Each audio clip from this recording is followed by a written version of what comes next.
WEWS. The Overnight Underground Podcast. Here's the headlines. The never-ending pandemic.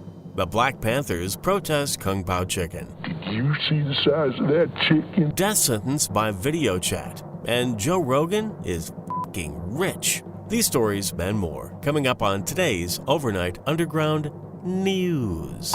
I'm John Ford.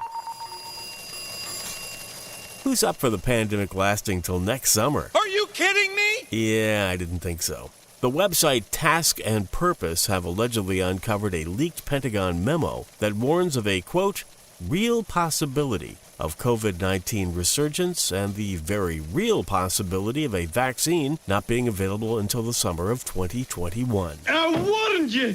Didn't I warn you? Army researchers have targeted a 12 to 18-month time frame for vaccine availability, but some experts say even that might not be enough.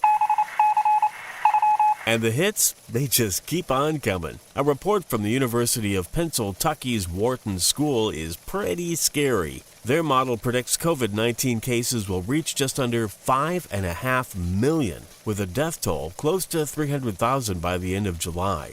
Just for the record, though, this ominous model is based on all states fully reopening without any social distancing measures. So just stay the hell away from each other, would you? Okay. Currently, there are more than 1.5 million cases and over 92,000 deaths across the U.S.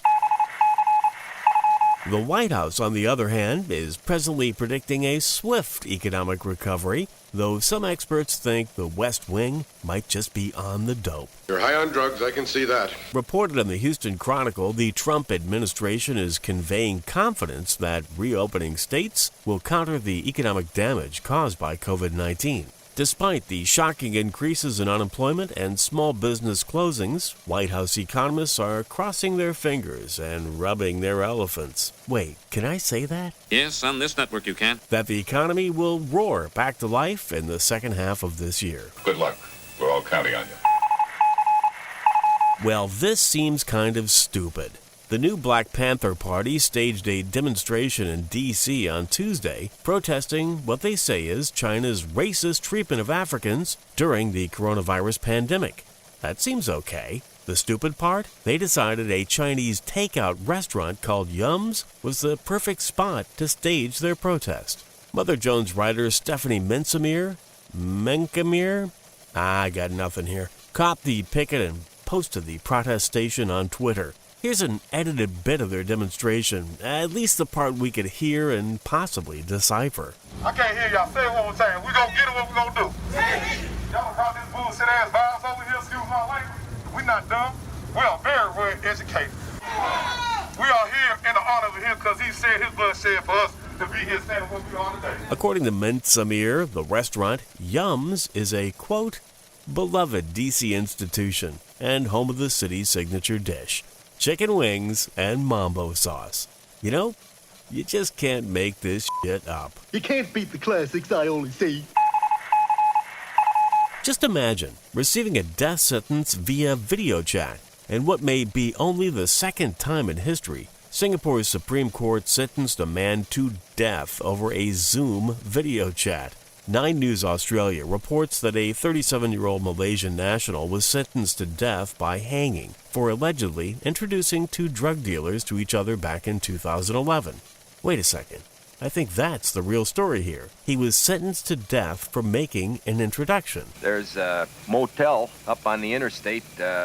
Maybe we could say meet around midnight. And here in the U.S., we thought getting fired over Zoom was pretty harsh. Oh, those wacky youth are back at it again in France, rioting and burning and such. Reuters reports youth set cars alight in low-income housing estates in the Paris suburbs overnight. This latest round of mayhem is being attributed to the death of Sabri Choubi. Sabri Choubi! Your guess is as good as mine. An 18-year-old who died last weekend in a motorcycle accident. Well, that makes sense. It makes no sense. Holy contract on a cracker, Batman. MarketWatch is reporting that Joe Rogan's deal with Spotify will net the podcaster a cool $100 $200 million. Wow! Needless to say, it's quite possibly the most expensive deal in the podcasting space. And here, at the Overnight Underground, we're happier than a pig in shit if someone just clicks on the Buy Me a Coffee link at overnightunderground.com to send us 5 simoleons. N-E-W-S. A mostly correct and occasionally incomplete transcript and links to reference sources and articles of this Overnight Underground can be found at overnightunderground.com.